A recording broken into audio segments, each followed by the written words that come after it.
એટલે આપણે જગતને ત્યાગીને ભાગી જવું નથી, પણ આપણા મનથી જગત પર થવું જોઈએ. મનથી એને દૂર કરવાનું છે. તમે સંસારમાં હોવ પણ પાણી વિના નાવ તરે ખરું? પાણી હોય તો જ નાવ તરે. પાણીની ઉપર નાવ રે તો કાંઈ ફેર ન થાય, પણ નાવની અંદર પાણી ભરાય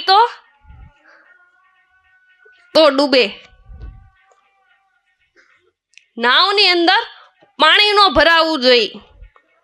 એમ તમે સંસારમાં ન રહ્યો એમ નહીં, સંસારમાં રહ્યો પણ તમારા મનની અંદર સંસાર નો ભરાવો જોઈએ. મનથી એને પર કરવાનું છે. આ મનથી દુનિયા પર થવી જોઈએ, ઈ સમજણ લેવાની છે. ઈ સમજણ લેવાની છે. આપણું જે મન છે ઈ અરીસો છે. જો અરીસા ઉપર ડાઘા પડેલા હોય તો આપણું રૂપ દેખાય, પણ જો ઈ અરીસો સાફ હોય તો ઈ જ મનથી આપણે પરમાત્માના દર્શન કરી શકવી. અને મન વગર સ્મરણ કોણ કરે? પણ આપણા મનમાં વિકારોના ડાઘા છે. એટલે ઈ અરીસાને સાફ કરવાનું પોતું જો હોય તો ઈ સ્મરણનું પોતું છે. મનરૂપી અરીસાને સાફ કરવા માટે સ્મરણ રૂપી પોતું છે. તમને જેને માટે મનુષ્યનો અવતાર મળ્યો છે એની સફળતાને માટે સદગુરુનું ચરણ લેવું પડે. સદગુરુનું ચરણ લેવું પડે. સદગુરુના ચરણથી આપણે ભક્તિ પદને પ્રાપ્ત કરવી છે. આવા સદગુરુ આપણને ભક્તિ પદની સમજણ આપે અને એના સફળ થવા હાટુ એની કૃપા આપે. એ ભક્તિ પદમાં સફળ થવાને માટે એની કૃપા હાથે ના આપે. જે કામ મોટી મોટી તપસ્યાથી નથી થતું ઈ કામ ગુરુની કૃપાથી થાય. ઈ કામ ગુરુ મહારાજની કૃપાથી થાય. એટલે વિશ્વામિત્ર ઋષિ થઈ ગયા ને, ઈ પેલા રાજા હતા.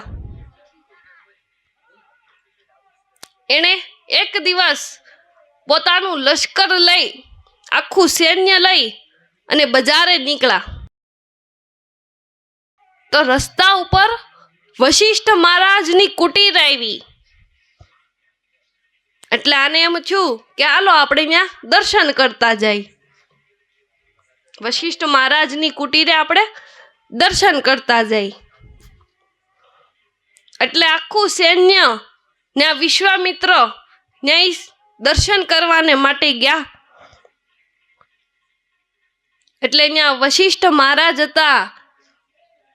એને રોકવાનો આગ્રહ કર્યો, તમે અહીંયા રોકાવ અને અમારી ત્યાં જમો, અમારો પ્રસાદ લ્યો, આવો એને આગ્રહ કર્યો.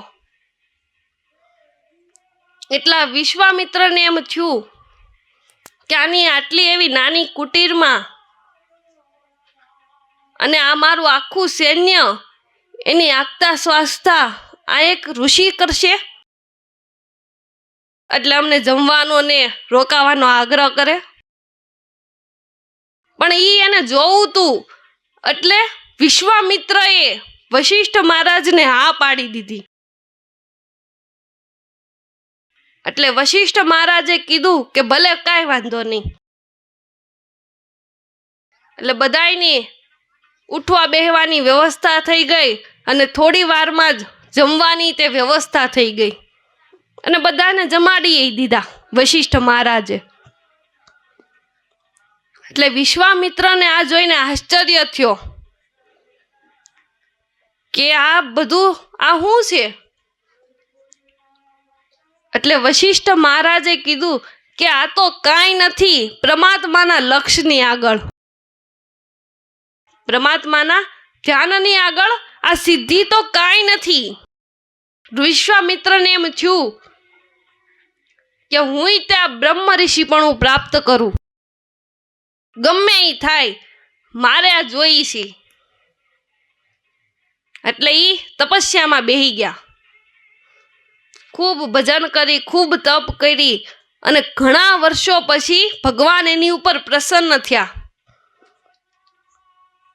એટલે વિશ્વામિત્રને કીધું કે ભાઈ તું માંગી લે, હું તારી ઉપર પ્રસન્ન છું. તો કે મને પરમાત્માનું રૂપ આપો, મને પરમાત્માનું રૂપ આપો. એટલે ભગવાને કીધું કે એની સિવાય બીજી કોઈ માંગણી? એટલે વિશ્વામિત્રએ એની હામુય ન જોયું ને પાછા તપમાં બેહી ગયા. પાછું ઘણો વર્ષોનું તપ એનું પાક્યું. પાછા ભગવાને કીધું કે ભાઈ તું માંગ. એટલે વિશ્વામિત્ર કે તો મને બ્રહ્મ તેજપણું આપો. એટલે ભગવાને કીધું કે તથાસ્તુ. એટલે વિશ્વામિત્ર કે એમ નહીં, મને આ બ્રહ્મ તેજ પ્રાપ્ત થયું એની ખાતરી, એનો પુરાવો. એટલે ભગવાને કીધું કે તું ઋષિ મુનિઓની સભામાં જાય ને એટલે વશિષ્ઠ મહારાજ તને બ્રહ્મ ઋષિ કહે, એટલે માની લેવું કે તને બ્રહ્મ તેજ મળ્યું છે. એટલે આ તપમાંથી જાગૃત થઈ અને સીધા ઋષિ મુનિઓની સભામાં ગયા.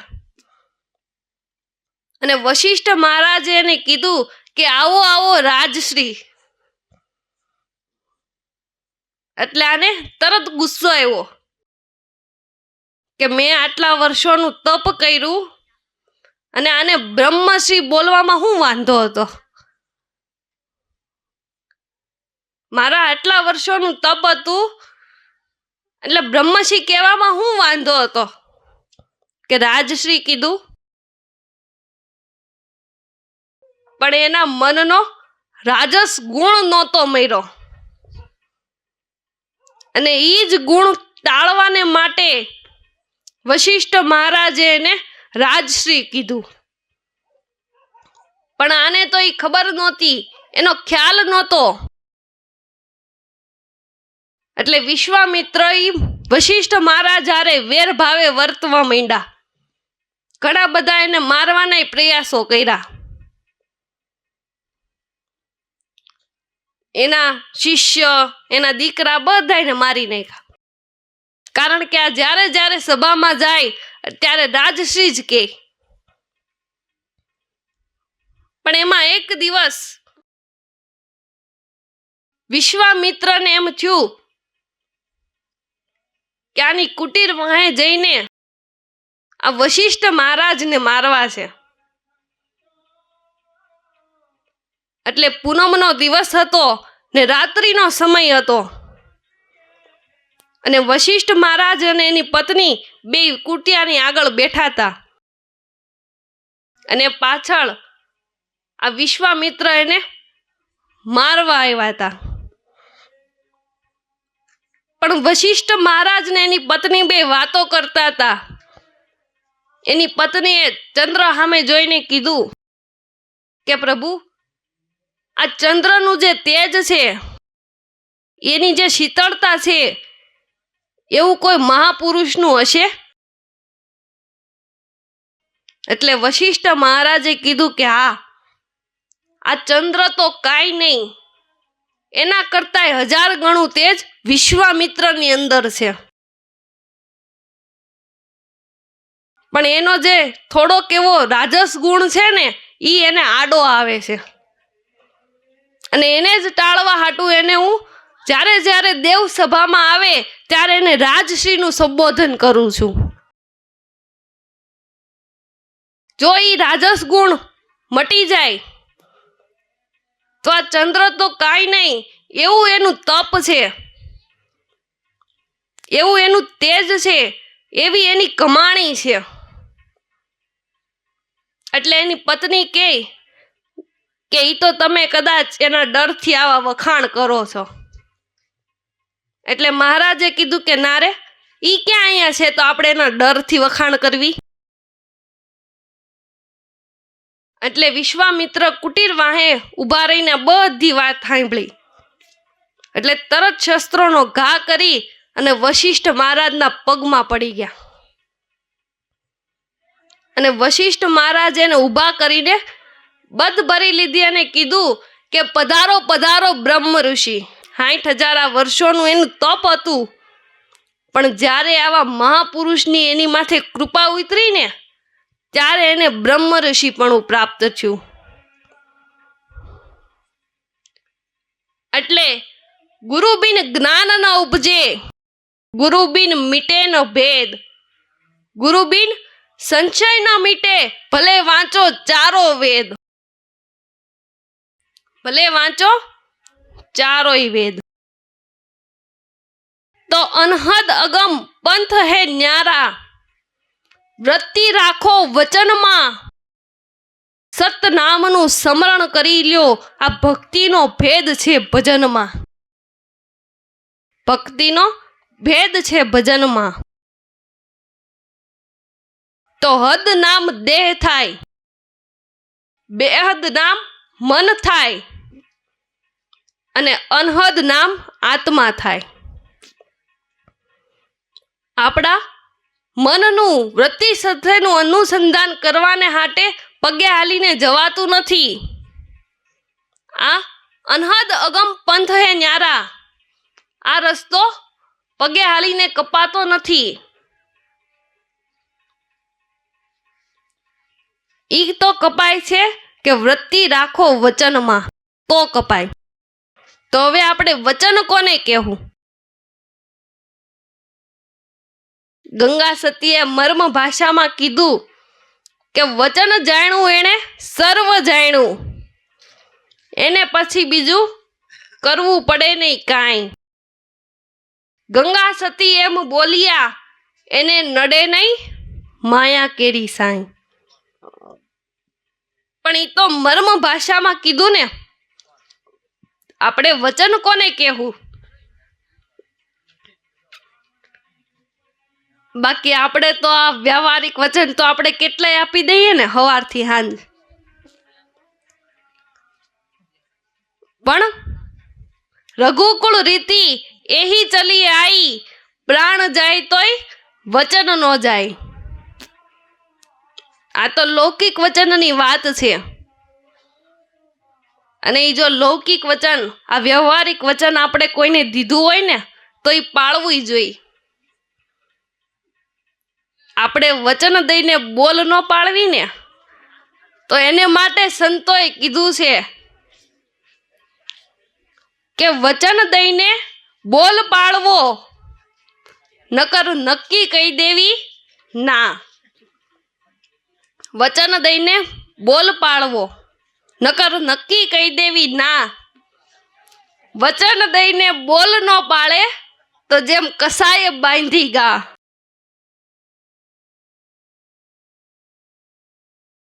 આપણે વચન દઈને જો બોલ ન પાળવી તો ગો હત્યા જેટલું પાપ લાગે.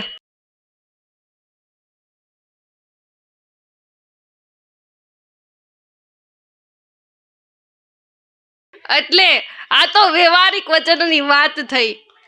આપણે તો ગુરુ વચનની વાત કરવી છે કે જે ગંગા સતીએ કીધું કે વચન જાણ્યું એને સર્વ જાણ્યું, એને પછી બીજું કરવું પડે નહીં કાંઈ. ગંગા સતી એમ બોલ્યા, એને નડે નહીં માયા કેરી સાંઈ. ઈ વચન એટલે નામ, અને નામ એટલે ભગવાનનું નિર્ગુણ સ્વરૂપ, જે આપણા હરેકના પ્રાણની અંદર ગાંજી રહ્યું છે. ત્યારે ઈ વચન સવાયો ધર્મ, ઈ પોતે જ છે કીર્તાર. વચન સવાયો ધર્મ ઈ પોતે જ છે કીર્તાર. રેન સમાણી ભાણમાં, ભાણ સમાણું આકાશ, અને એ આકાશ સમાણું વચનમાં, અને એ વચન છે કોક કોક વિરલાની પાસ.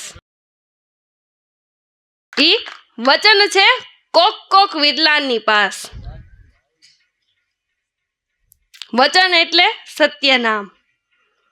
ગંગા સતી એને વચન કે, ગુરુ નાનક એને જીનામ કે, કબીર સાહેબ એને સત્ય નામ કે, કચ્છમાં દાદા મેકરણ એને નિજ નામ કે, પાંડવોના ગુરુ આ માર્કંડ ઋષિ એને મહામંત્ર કે. પણ આ એક જ વસ્તુ એના જુદા જુદા નામ આપીને સંતો મહાપુરુષોએ એના ગુણ ગાયા. એક જ વસ્તુના જુદા જુદા નામ આપીને આવા સંતો મહાપુરુષોએ એના ગુણ ગાયા. પણ એ મર્મ ગ્રહો મૂળ વચનના, અને એ વચન છે એ આખા વિશ્વનું મૂળ છે. પરમાત્મા, ઈશ્વર, ભગવાન એ આખા વિશ્વનું મૂળ છે ને. અને બધી વાણીનું મૂળ આ વચન જ છે. તમે 108 જે ઉપનિષદની ધારા નીકળી, વેદોની ધારા નીકળી, પુરાણોની ધારા નીકળી, આવા સંતો મહાપુરુષોની જે અનુભવ વાણી નીકળી, આ ગદ્ય વાણી, પદ્ય વાણી, એ બધી વાણીનું મૂળ હિમાલય જ છે. અને સંતોના જીવનમાં એવાય દાખલા છે કે એક વારે નિશાળમાં પગ નથી મૂક્યો, કાળા અક્ષર કુવાડે માર્યા, તો એ સંતો મહાપુરુષોએ વેદની ઋષાઓ લખી નાખી. એટલે બધી વાણીનું મૂળ આ સત્ય નામ જ છે. આપણી આ જે પવિત્ર નદીઓ વહે, ગંગા, યમુના, કૃષ્ણા, કાવેરી, એ બધી નદીઓ 12 માસ ચાલુ જ રહે, કોઈ દી ન હુકાય. એનું કારણ, એનું મૂળ હિમાલય છે. એટલે એ 12 માસ નદીઓ હાલે, એ કોઈ દી ન હુકાય. એમાં મહાપુરુષોની અનુભવ વાણીનું મૂળ હિમાલય એટલે કે સત્ય નામ જ છે. એટલે આ ખજાનાને, આ આત્માને ઓળખવા માટે સદગુરુ તો હોવા જ જોઈએ. સદગુરુ હોવા જરૂરી જ છે. કોઈ ફેરવી લ્યો આ નામની માળા, તો મટી જાય જન્મો જન્મના કર્મોના જંજાળા. માટે આપણે ગુરુ નામનો વિશ્વાસ બાંધવો અને ભાવ, પ્રેમ, શ્રદ્ધા રાખીને આપણે સત્ય નામનું સ્મરણ કરવું. અને રોજ આપણે ભજન કરશું તો જ આપણો આ બેડો પાર થાહે. માટે પલક કહે, બહુ વિચારીને કહું છું કે મરત મરત મત બોલ, જીવિત છે આ જગત. મરત મરત મત બોલ, જીવિત છે આ જગત.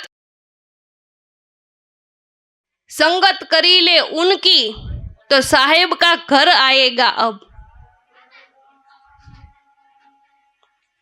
माटे पलक कहे सिरदर शाम मत कर, पलक कहे देर मत कर. बोलिए सदगुरु महाराज नी जय.